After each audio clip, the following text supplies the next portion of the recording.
Yesterday's prophecies for today's world. But greater is he who is in you than he who is in this world. The Holy Spirit dwells in every believer, and he is in you, and you need not be afraid. And now, Hal Lindsey's Bible study of the book of John. John chapter 8, verses 1 through 11. I call it the adultery plot. So let's take a look at John chapter 8. Actually, if you will note in most Bibles, I've got before me a New American Standard Bible. Do you note that in John chapter 7, verse 53, that there's usually a bracket there? Okay, the bracket goes all the way to the end of verse 11. Notice that?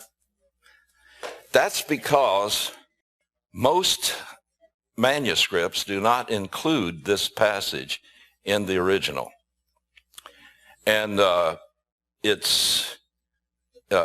think we can answer that. First of all, we're going to let this passage stand on its own merits, and you determine whether it's supposed to be in there or not. But first, if you've studied the church fathers, that is, the church leaders in the church at large in the 1st, 2nd, 3rd century especially, you'll find that there's an amazing thing that took place. Shortly after the apostles and the eyewitnesses who were disciples of Jesus died, legalism started sneaking into the church in full steam. And it really exploded by the time of the 2nd century.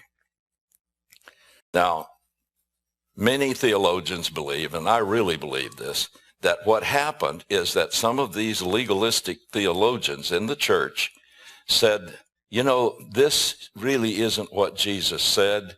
It shouldn't be in there. This will encourage women to commit adultery because it's soft on adultery, they say. And so it's obvious that in the earlier times, and most of the manuscripts range somewhere at the middle of the 1st century onward, it's obvious that somebody tampered with this text. But I'm going to take this text at face value, and we're going to study it tonight. Now, in John 7, verse 53, it said, and everyone went to his home. And actually, this chapter, with its dramatic and powerful, it's Jesus' most powerful presentation of his claims of being Messiah, when he made his dramatic shouting statement before all the people of Israel in Jerusalem in verses 37 through 39. So this closed off that day, and what happens is in John chapter 8, verses 1 through 11, is the next day after that, okay? And that sets the atmosphere for what was happening here, okay? In verse 1, but Jesus went to the Mount of Olives where he stayed. In verse 2, and at dawn he appeared again in the temple courts where all the people gathered around him, and he sat down to teach them. Now, this was his custom, but this would have been a very important morning for him because he has just in the most powerful way, the most explicit way, stood up at the height of the great ceremony at the 8th day, the end of the Feast of Tabernacles. And when they were in prayer, in silence, and they were praying for the Messiah to come and to pour the Spirit on Israel like water on the desert, he leaped up and screamed, he who thirsts, let him come to me and drink. He that believes in me, as the scripture has said, out of his innermost being shall flow rivers of living water. So he was saying, what you're praying for, I am.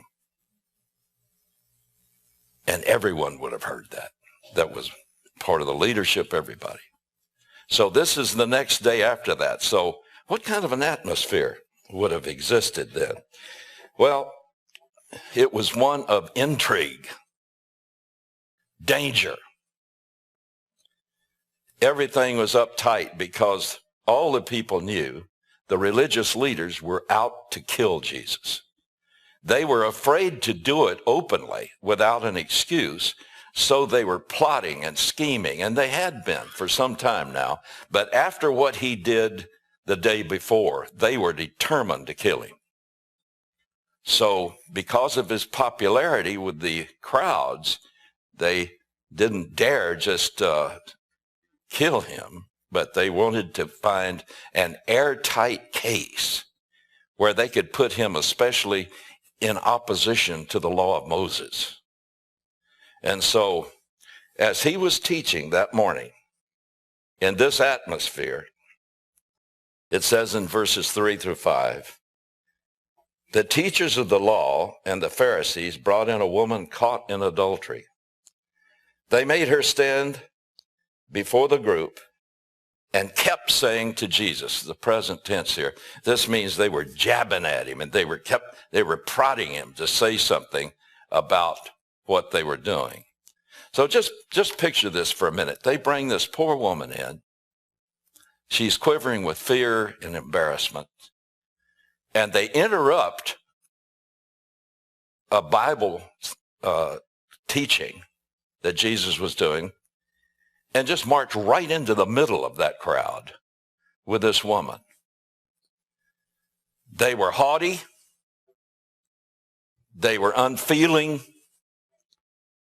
And they had no mercy or any feeling of concern for the woman. She was just a piece of bait that they were using. And they came in with arrogance because, you see, they were sure that at last they had an airtight case to put against him. And they had a situation where they could put him on the horns of a dilemma. And so they were very confident that they had just what they had been looking for to trap him.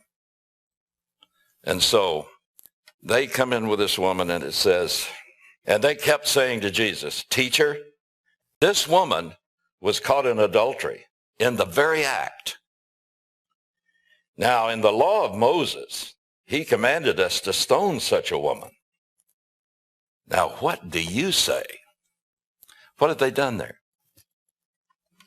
They have immediately pitted him against Moses. And you know from reading the New Testament how they had exalted Moses above God. I mean, they worshiped Moses. And the law of Moses was something that was the center of everything to them.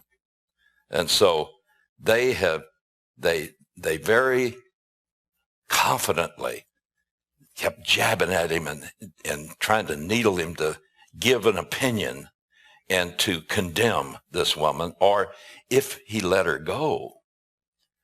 See, either way, they felt they had him, because if he condemned her, then what would happen to all of the times when he said, I have come not to save the well, but the sinners. And I have come, and they constantly condemned him for eating with sinners and for being the friend of sinners. He was known as that.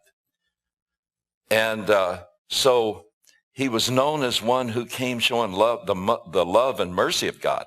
He said, he quoted the prophets when he said, God told Israel, I will have mercy and not sacrifice.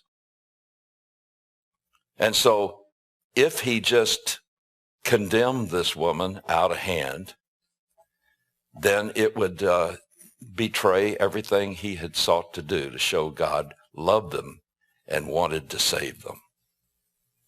But on the other hand, if he sided with the sinners, then he was up against the law of Moses, which said, and I'll read you a couple of passages out of many, that I could read here. Looking at Leviticus chapter 20, verse 10, it says this: if there is a man who commits adultery with another man's wife, or one who commits adultery with his friend's wife, the adulterer and the adulteress shall surely be put to death. And then in Deuteronomy chapter 22, verse 22, if a man is found lying with a married woman, then both of them shall die, the man who lay with the woman and the woman. Thus you shall purge the evil from Israel. If he just were to go against that and say, I'm not going to condemn her, then he would have broken the law of Moses. So he was faced with what seemed like an airtight case against him. One that either way was going to give them an excuse to get rid of him. Now,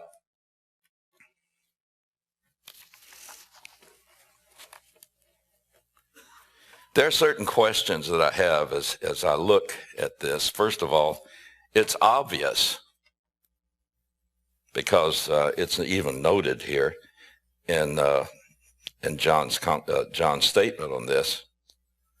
And they were saying these things in order to test him, in order that they might have grounds for accusing him. So the motive is clear. So Jesus looks at them, and by their manner and the way they've done this, he knew that they were not just coming in to vindicate the righteousness of the law and to clear unrighteousness out of Jerusalem and Israel. They were there to get him. So their concern wasn't about upholding law. Their concern was to use the law to get him and kill him. Now, there are certain questions that arose in my mind as I looked at this situation. And I'm sure if you think about this, you would ask some questions too. First of all, where is the man who was involved in this adultery? Did you note that in those two statements that I read, it said they both shall be put to death? Where is he? All right. There are certain things this also shows. First of all, it shows what a low view the Pharisees and the teachers in the law of that day had of women. You see, they didn't care about this woman at all.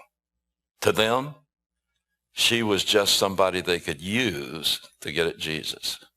So they showed no heart, no concern, nothing. They looked at her only from the standpoint of the law, not from the standpoint of humanity.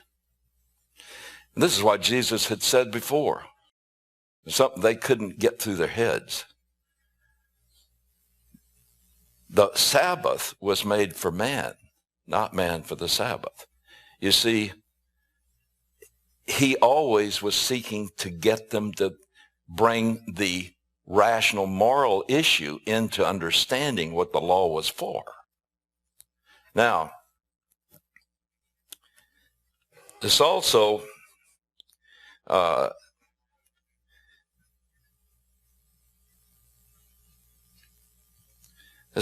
shows that there's another problem. In order for someone to be condemned by the law, what do you have to have? At least 2 eyewitnesses that would swear to their testimony. Where were they? Well, the religious leaders came in and asserted this, but they didn't bring a witness to back it up. I'm sure there was at least one witness who was there, because he's probably the adulterer. But he didn't want to stand up and say anything. Another question. How did they know the exact time that this act was going to be committed so that they could be right there on hand and catch them in the very act. Yeah, that's not usually easy to do.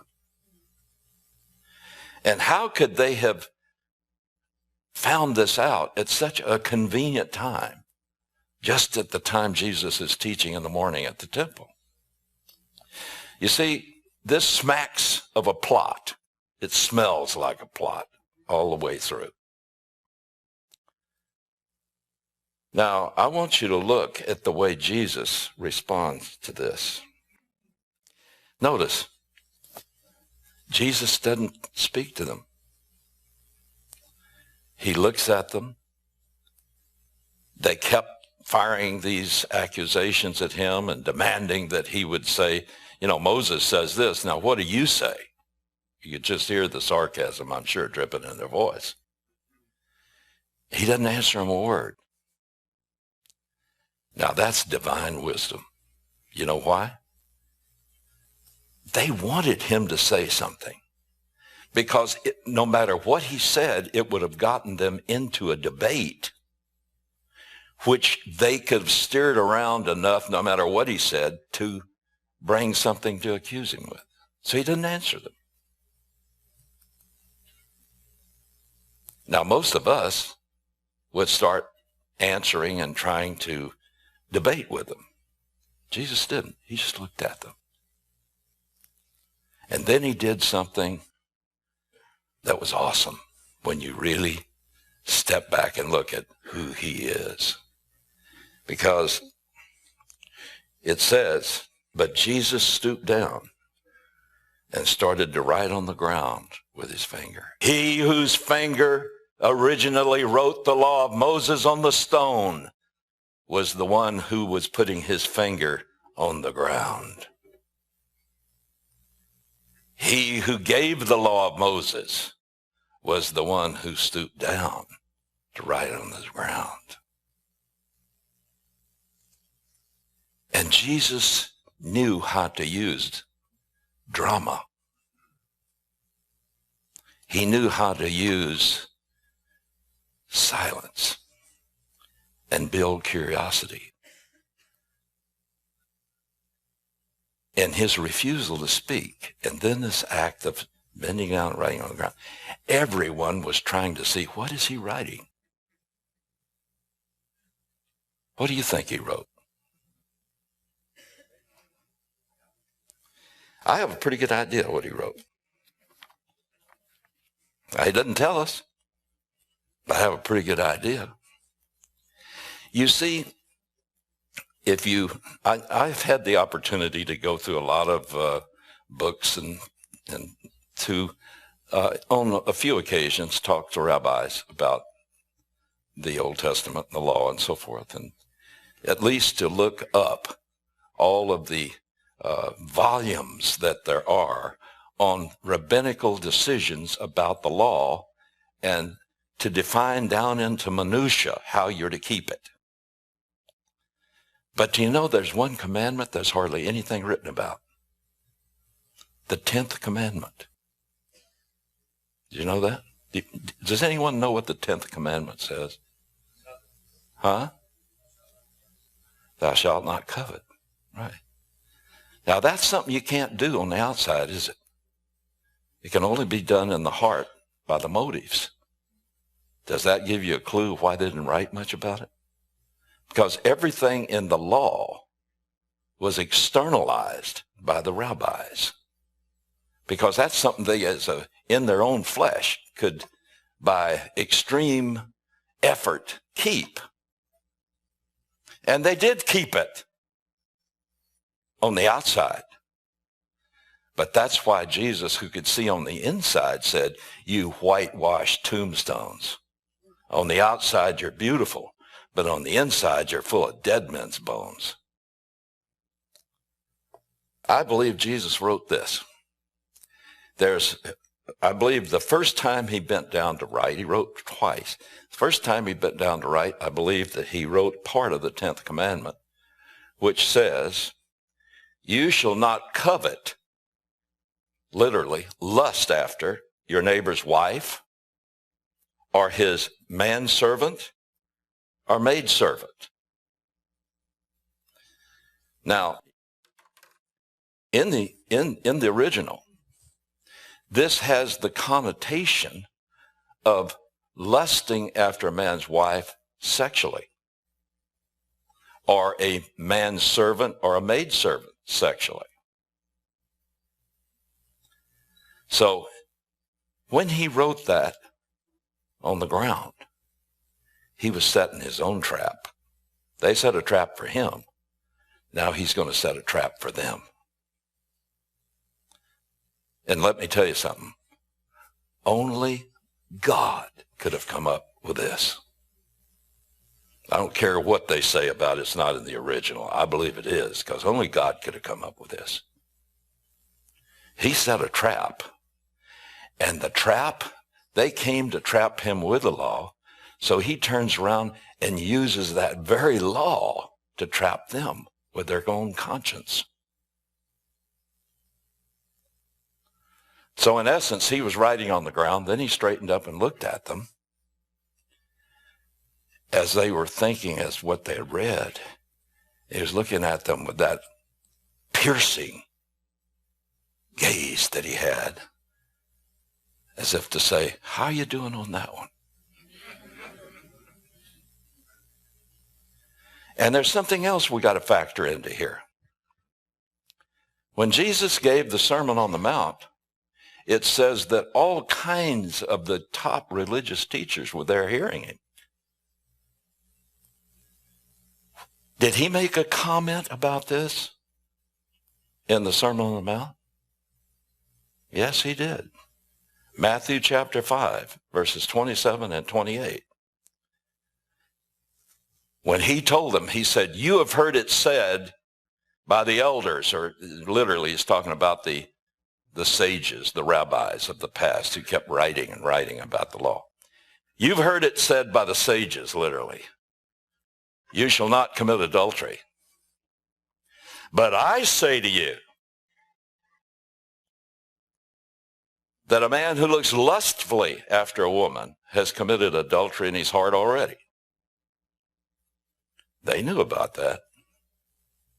So all he had to do was write what the law said in the 10th commandment, that part.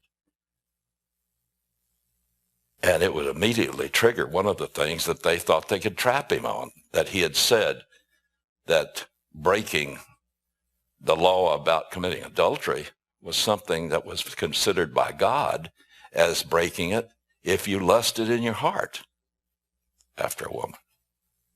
When they kept on, verse 7, when they kept on questioning him, he straightened up and said to them,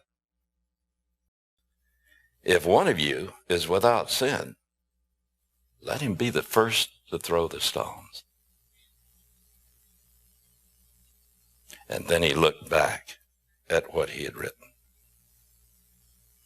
And then he looked straight at them. That's the only thing he said. Now, does this mean that in order for anybody to judge sin, they've got to be perfect? No. But that's why I believe he used part of the 10th commandment, because literally what he was saying, if any one of you is without sin in this matter, let him be the first to throw the stone.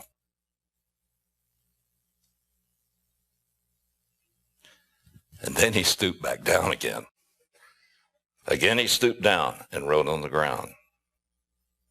Now, what did you write the second time? I believe he wrote the second time, you shall not covet anything that belongs to your neighbor. That's the end of the 10th commandment. So right away, this gets to them. And it's interesting that at that point, people began to shut up. And it says that verse 9 and 10, at this point, those who heard, literally, those who heard and saw what he wrote, began to go away one at a time, the older ones first. Why do you think the older ones left first? Son, you could tell them, can you? I can't. Because the older ones have a lot more lusting and coveting on their record than the young ones. And they were a lot more involved than the younger ones. And so, one by one, they quietly slipped away. Now, he's only said one statement to all of the accusations, all of the things they were throwing at him. He's only said one thing, and all of a sudden, they start fading away. Oh, I love Jesus.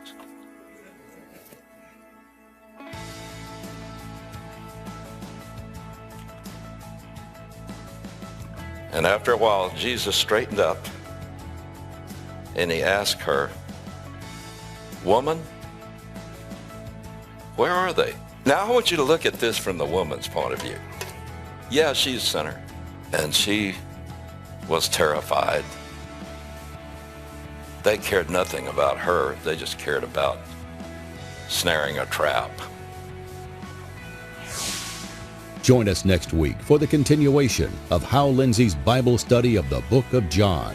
But when you really get a grip on the fact that Jesus so saves you, when you simply admit your sins and receive the gift of pardon, that you are already in heaven as far as he's concerned.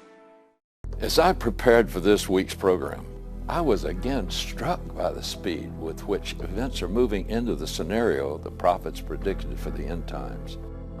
I believe we're there.